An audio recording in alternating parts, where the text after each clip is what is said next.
I want to introduce to you now, great guy, Cameron Police Chief Randy Dixon. Chief, how you doing? Doing great today. Glad you're back on. We talked to you a little bit earlier in the show, but we had you on a ways back and read a whole bio on you. Ladies and gentlemen, this guy goes back a long ways. How many years, Chief, you've been on? 42 and a half now. 42 and a half, and you've gotten major awards, not awards, recognitions from President Reagan, right? Clinton, actually. Clinton, sorry. Don't hold it against me. You want to give us a couple of details of what you do? And how long you do it? We had back in the 80s, 90s, we worked a very active program at Temple PD with crime prevention, with children, with activities and drug resistance, and it was recognized by the president a couple of times. So you got your stuff going on, and that's why I'm happy to have you in here and talk to you and have everybody listen to you, because you got a whole bunch of experience. Let me tell you one of the reasons why I asked you on it. I was reading an article, and it says burglaries prompt meeting. So, ladies and gentlemen, I'm going to read this article a little bit just to give you an idea why we brought it in, but we're going to be talking about neighborhood watches. This goes about 20 North Temple residents concerned about home burglaries in their neighborhood met Sunday afternoon and decided to become part of the already existing Jackson Park Neighborhood Watch. Our biggest concern is that we lose the safety of our neighborhood, said Mary Nelson. We see it coming if we don't bond together as a community. Be aware and just not make it easy. She and her husband Roy, who live on North 5th Street, invited their neighbors to the meeting and a free barbecue. And Officer Bradley Perrin, a member of the Community-Oriented Policing Services with the Temple Police Department, and Corporal David Hess, a patrol officer, provided information and answered questions. Perrin got everybody's name and address and asked them to think about electing a block captain. So I want to talk about that too, Chief. It's kind of up to them how they want to do things, Perrin said. The whole idea is to make it where it's convenient for your neighborhood, and we talked about that in the pre-show. The City of Temple has 15 neighborhood watches and from 12 to 15 community groups that are not fully organized. We're having people contact us to get more started all over town. So I'll tell you what, let's stop there. Chief, I read that article and I'm saying to myself, you know, I used to have a neighborhood watch sign on my fence post, and that was about 20-something years ago. It fell off. But I'm my own neighborhood watch. I'm constantly looking. Why don't we talk about this now? Sure. And you had sent me some information. I don't really want to read off of this. I want to just hit on a couple points, and you just start talking about it. But the first question would be this. What's a neighborhood watch? Why is it important? Just give us a quick overview, and then we'll get into the details. A neighborhood watch is a program that is actually, it's a citizen's effort to protect their own neighborhood. You know, in any city, I don't care whether it's Temple, Cameron, or Killeen, you have to have police officers, obviously, to do the job of patrol, answer calls, etc. They can't be everywhere at one time. It takes another set of eyes. It takes people wanting to protect their own neighborhood that's interested in making sure their house is not a victim of a burglary, a theft, or whatever, to get together and organize in a reporting effort to make them safer. Now, just putting a sign up, and I'll be first to tell you, I know a lot of neighborhoods that have just put a sign up and think that's a neighborhood watch. That's not a neighborhood watch. That's a sign effort. A neighborhood watch is when you actually have your neighbors doing like we used to do here in Temple back in the 50s, 60s, 70s, where you watched each other's neighborhood.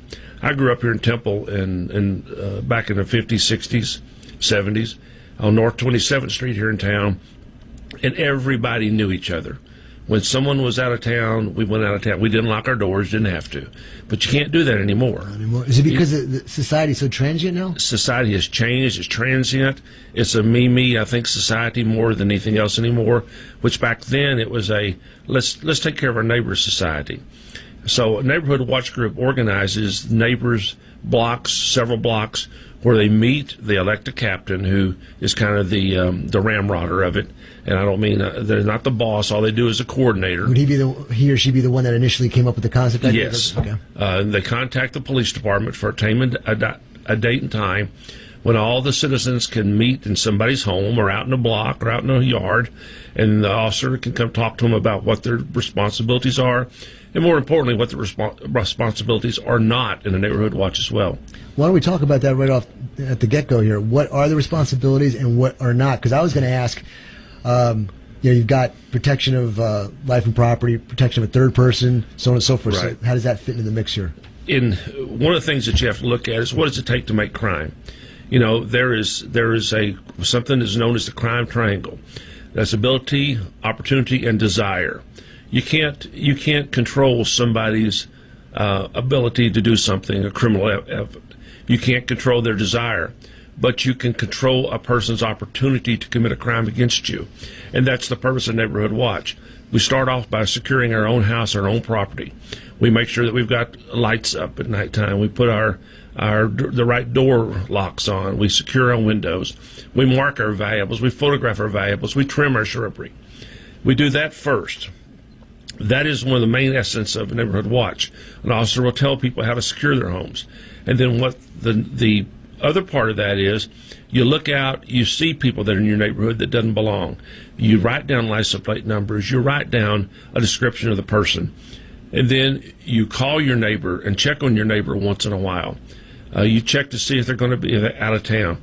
Hopefully you get to know your neighbor well enough that they trust you, that if they're going out of town, they'll call and say, "Hey, Joe, I'm going out of town. Would you watch around my property for me?" Now, what it's not an armed vigilante group. I encourage everyone to have their license to carry. Protect your own property, protect your livelihood, protect yourself inside your home. But we don't want armed citizens going around and confronting everybody that walks up and down your block. That'd be the same as if we confronted everybody that we saw on open carry. It's not right. Consider that. What you sent me here, there was 3 words that I highlighted. It says reporting suspicious activity. I bring that up because if we talk about C.J. Grisham again, if you look at it all, take all the weird stuff out of it, and just say some woman called because she saw something strange, a guy with a rifle. First of all, it's because everybody had 10 different answers as to whether you could carry a rifle in the open. But when you say responding suspicious activity, how crazy can that become? Is these people going to be going, "Oh my gosh, I see somebody, I've never seen them before," and they're just walking through, and it causes all sorts of craziness? What we encourage people to do is, we live in a free society where it's not against the law to walk up and down the street. It's not against the law to walk up and down sidewalks that the town provides. But if they see someone that is staring at their property, is stopping and milling around, if they're not traveling through, if they're in a vehicle, they're going back to a vehicle, getting out of the vehicle, or if they see a vehicle sitting in their property with people in the car that they've not seen before, that's suspicious in any ways you look at it. And I would a whole lot rather a citizen call and report that to the police department and let the police department check it out than not do anything and then find out somebody's home was robbed or burglarized, or their property was something stolen from their property, or even worse, somebody was injured or taken advantage of inside the home. Chief, let me ask you something here. I think I know the answers. I'm just saying it for course the conversation here and maybe open up something I'm not aware of. Here you got this Neighborhood Watch, and your neighbor requests that you check out the property, and all of a sudden you're on your property, but you see something funny on their property. So you go over and do based on your agreement with the neighbor, and while you're there, you're seeing something weird, and the property and within the rights of the law of what you can do to use force, reasonable necessary force, or deadly force, you apply those. I mean, is that a total separate thing from Neighborhood Watch, or will that get pulled into the Neighborhood Watch attitude? Actually, that's a separate issue altogether. What we would rather people do is report. Call if you see something, watch them, and then call the police department and let them go over and do. That's what they get paid to do. They get paid to go in to protect your property. I'm not saying people shouldn't confront them if it's imminent, but if you've got an opportunity where you can call and let the professionals who have the marked badge, who have the uniform on, it just makes it a lot easier for everybody involved. I know where I live. I live out in the country, and we have lots of little communities out in the country. I mean, it's all one big community, but the way the terrain sets, and you have houses that are further away from other houses, they all become their little communities. Right. And what's nice is we've got visual contact with each other. We got our cell phone numbers. We can text people. We can call up. We can look, or if we had to, call up. So that's a really great thing, like you're saying, know your neighbors. Whereas when you're in a city environment, wouldn't you agree that because you got rental properties, you have more people coming in and going out as compared to somebody who buys a piece of land, they got a ranch, they got a farm or something, they're pretty much there for a while. Right. One of the things that I saw very interesting in my time in police work is, and it's in 2 different neighborhoods, there is the Neighborhood Watch captain, the block captain, actually had put together a list of who lived in what house, went door to door asking, tell them this is what it's for. It's not just for this. Who is supposed to be here? Do you have a emergency contact number, cell phone number? And if they see somebody walking around their house, they can call them and say, "Are you okay? Is somebody supposed to be there?" And then that gives them an opportunity to be able to call somebody. Yeah, that's a great concept. Get to know your friend, get to know your neighbors. That helps out a lot. Judge, Chief, on this form you sent me here, we're talking about, so what does it take to start and maintain an effective neighborhood watch? Go over that again. What would be the steps? You'd find the person and they call the police department, right? And do you have somebody specific in like Cameron? For example? In Cameron, we have different officers that are what we consider ourselves a community policing project. So our entire department is geared towards safety. Now in Temple, for instance, they have a specific community policing department within its department that officers will come out and they'll present neighborhood watch programs. We used to call it the crime prevention unit. That's kind of waned over the years, and that acronym has gone away. The only thing that really has to take place to organize it is find one or two citizens that's fed up, someone who wants to make their quality of life, their neighborhood's quality of life better. So they go around and ask their neighbors, "Are you interested in doing this?" If they get a favorable yes, then set a time and a date, couple of them probably, and then call your local police department and ask them who handles the neighborhood watch program. And almost every single department in the area does this. Now, is this going to be different if a neighborhood watch personnel sees something and they're going to call law enforcement? They're going through the 911, or they're calling the officer in charge? No, they call 911. Okay. They call for an immediate officer to come out. And is there anything when they're doing the 911 call? I know 911 dispatchers, and you have to be very specific. Is there anything that they should make up front known? They need to tell what the situation is, what makes them believe that somebody is doing something that is up to no good, what's suspicious. Well, like I was reading that article here, it said they actually gave a name to it, the existing Jackson Park Neighborhood Watch. Does law enforcement have it listed as, hey, this is a group that not usually? Okay, so no. When a 911 call goes, it's just basic person who sees it is calling 911, and right. they take it from there. Right. What I was trying to get at was, if the department knows that there's a watch out there and that they know that this person's calling in from that watch, it may say, oh, okay, this guy knows what he's talking about. They've gone through the protocol of what things we should know and all that. I thought it might make it easier. It absolutely would not hurt for them to say that. Absolutely. I would. If someone calls our 911 system and they say that we're in a neighborhood watch group that's located on South 30th Street here in Temple, then absolutely tell the officers that. That way, that gives a little bit of validity to the fact they're not just calling because they're just calling. But mainly, when a person calls to report something, there's certain information that 911 call taker is going to need, and that's time, place, suspicious activity, what it looks like, license plate number, color of car if you can't get a license plate number, color of car, big car, small car, medium car, four-door, no lights, anything that you can help. Why is it so hard, again, to keep a neighborhood watch going? The hardest thing is people get ambivalent. People think, well, we really don't need it. I think nothing's happening in our neighborhood. That's a surefire sign that it's working. It's working. That's exactly right.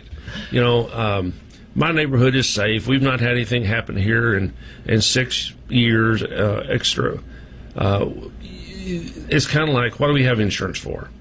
We carry insurance because of what could happen. What could happen? Spare tire in your car. Exactly. That's exactly the same reason you need to be prepared. Preparedness.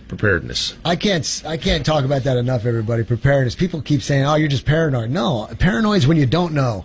I know things are going to happen, so I want to be prepared for it. And that's part of what this show is all about. It's giving out information there that can help you get prepared in situations. And we're trying to go over as many different topics as we can in the course of this radio program, not just this show, but every show, so that you can glean off of it and maybe spark your creative ideas out there. Say, hey, I'm a little weak in this area, a little weak in this one. I need work. Oh, that was great information. Never thought about that. So on and so forth. While I was reading this, Chief, I saw it said here, opportunity reduction and social problems. Can you explain on that, what those terms mean and what they're for? Basically, social problems we'll go with opportunity. Number one, we reduce the opportunity for something to happen to us. That's what Neighborhood Watch does. It teaches us to take care of ourselves first. I can't. You can go up and down neighborhoods, and you can see garage doors raised up. You can see cars left unlocked. Last year in our city, we had X number of auto burglaries. All but 2 were unlocked vehicles. All but 2 for the whole year. You've got to reduce the opportunity for that to happen. Social disorder. If you take stock in your neighborhood and you act like you care about your neighborhood,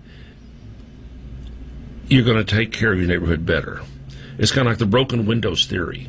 If you have a neighborhood that's run down, that's got junk cars, that's got windows broke everywhere, that's got graffiti painted everywhere, it's like nobody cares. Would you say that what you're talking about is like somebody standing with a command posture, and then when somebody sees them, they're going to say, that guy's got it going on, he's aware, he's got command presence, Exactly. as compared to somebody with their head down and becoming a potential victim? Absolutely. So having your local area, your neighborhood watch looking good, dressed right, dressed, looking good, standing tall, as compared to somebody who's run down, the criminal may say, this is an easy mark, as compared to one that's not. Right. And the good part about that is you can live in the most expensive part of this city, or you can live in the most economically blighted part of this city. But if you have pride in your neighborhood, that has nothing to do with it. You take care of your neighborhood. You get your neighbors to be proud of where they live, regardless of what the social economic conditions are. Chief, did we talk about alternatives to a traditional neighborhood watch? Sure, we haven't, but there are some alternatives. Some of them was where, and this is one that I'm familiar with a little bit, and I believe Waco tried this for a while, and may still do this. They actually have people that sign up for shifts that will patrol their neighborhood, sit in a car that they have a magnetic sign that says neighborhood watch on the side. Isn't that a disaster waiting to happen? To me it is. Trayvon Martin, isn't that a scenario like that? Yes, sir. To me it is. And don't get me wrong. I think that's awesome that people want to get involved, but I know you can get too enthusiastic and cause a problem. You can, and sometimes people get a little overzealous and over-aggressive when they're trying to protect their neighborhoods. People still have the right to move in our country freely. And unfortunately, when you put somebody out on patrol, you give them a radio, you give them a card that says Neighborhood Watch Group, not everybody who comes in your neighborhood's a bad guy. You've got to watch. Matter of fact, no contact is a better thing. So the less you contact people, the more you let law enforcement contact them, the safer the community is. One of the main things I teach, ladies and gentlemen, or one of my main concept ideas when I'm teaching, is that you never have to pull your gun in the first place. And that's with being aware of your surroundings, acknowledging a threat, and avoiding it if at all possible. So with this neighborhood watch deal, too, be observant. Take all these tips of having pride in your neighborhood, knowing your neighbors, getting the numbers down, so on and so forth. Be aware, have a good relationship with law enforcement, get to know some of the officers directly, go say hi to your police chief, let them get to know you. I mean, it works out a lot when you get to know people on a personal basis. They know you're for real. They know you're trustworthy. They kind of listen to information that you're giving because you have accountability, and so that helps out a lot. If you're fly-by-night, and not making sense, sometimes like I do on this radio show, but if you're like that, they're probably not going to listen to you as much. So make sure you got your I's dotted and your T's crossed. Was there anything else on the alternatives? That's about it. That's the main alternative to neighborhood watch. Well, then I'll tell you what, Chief. We've only got about a minute or so left for this segment before I got to move on. Do you want to recap this? Do you want to talk about anything? You got 45 seconds here for the mic to tell us what you got and what we could possibly do to. The main thing I'd like the listeners to understand is that the police department is there to help them. It's not just to write tickets, work recs. We want to be proactive in not having something happen. So we encourage citizens to pick up the telephone, call our police department, call whatever police department you're in, and say, what can you do to help my neighborhood and make it safer? What can you do to make my house safer? We'll send an officer out, we'll let them look at it, and they'll do a survey on your own home if you request it. Well, that's good to know. That's good to know. So is there a department for that? There usually it's handled up through your community policing department. That's fantastic. And there's no charge. Well, ladies and gentlemen, we've had Cameron Police Chief Randy Dixon on here for the last 20 minutes, and he's been going over Neighborhood Watch, lots of good ideas. Chief, if they can't call their local police chief, can they call you? Oh, absolutely. I've had people from every walk that I used to work, or where I've worked, call me. They're welcome to call 254-697-6574, and that's 254-697-6574. We had a blank there for a minute, and I'll answer any questions they can. I mean, I'll be happy to help them. Here's another thing, too. When I talk to the chief, it's amazing. I'll ask a question, and you can see the computer banks working, and there's no notes needed. It's all in there. He's got this long history of law enforcement experience. He's got all this data that he can drop on you at any moment. So if you can, give him a call, or go to your local police chief or your sheriff in your county, try get a relationship going, and get your neighborhood watches going, because if we eliminate the opportunities for the crime, we'll eliminate crime to some degree. So that'll be great.